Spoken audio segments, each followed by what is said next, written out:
মহিলাকে একের পর এক লাথি তৃণমূল নেতার, তেড়ে গেলেন করাত নিয়ে। মাথা ভাঙায় মহিলাকে মারধরের ভিডিও ভাইরাল হতেই নতুন করে বিতর্ক শুরু হয়েছে। জানা গিয়েছে জমি বিবাদে পুলিশের সামনেই মহিলাকে মারধর করেছেন তৃণমূলের উপপ্রধানের ভাই। পুলিশের সামনেই পরপর লাথি মারা হয় মহিলাকে। করাত হাতে ওই মহিলাকে মারতে তেড়েও গিয়েছেন এক ব্যক্তি। গুরুতর আহত অবস্থায় হাসপাতালে ভর্তি করা হয়েছে মহিলাকে। তৃণমূলের উপপ্রধান হাসেম আলী এবং তার ভাই এরশাদ আলীর বিরুদ্ধে থানায় অভিযোগ দায়ের করেছেন আক্রান্ত মহিলা। যদিও হাজারাহাটা 2 নম্বর গ্রাম পঞ্চায়েতের উপপ্রধান হাসেম আলী দাবি করেছেন তিনি ওখানে ছিলেন না। অবশ্য ভাইরাল ভিডিও সত্যতা যাচাই করেনি এস নিউজ।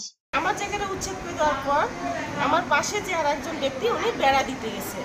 তো এইখানে যখন বেড়াটা দিতে গেছে আমি বাধা দিচ্ছি যে এইখানে যেক্ষেত্রে প্রশাসনের হাতে এখানে সব কিছু মীমাংসা হোক, তারপর করে বেড়া দিই এইভাবে বলছি। ও যে বেড়া দিতে গেছে তার সাথে আমার কোনো নয়। এইখানে হাসেম আলী, এরশাদ আলী এরা সবাই আর কি 40-45 জন সবাই আসে এইখানে আমি বাধা দিতে গেছি বলে। যে বেড়া দিচ্ছে তার সাথে আমার কোনো না, ওরা আসে আমাকে এরকম করে আসে, চুলিয়ে মুঠি ধরছে। আর কেউ লাথি দেয়, মানে পাটা একদম ভাঁজ করে সোজা করা যায় না,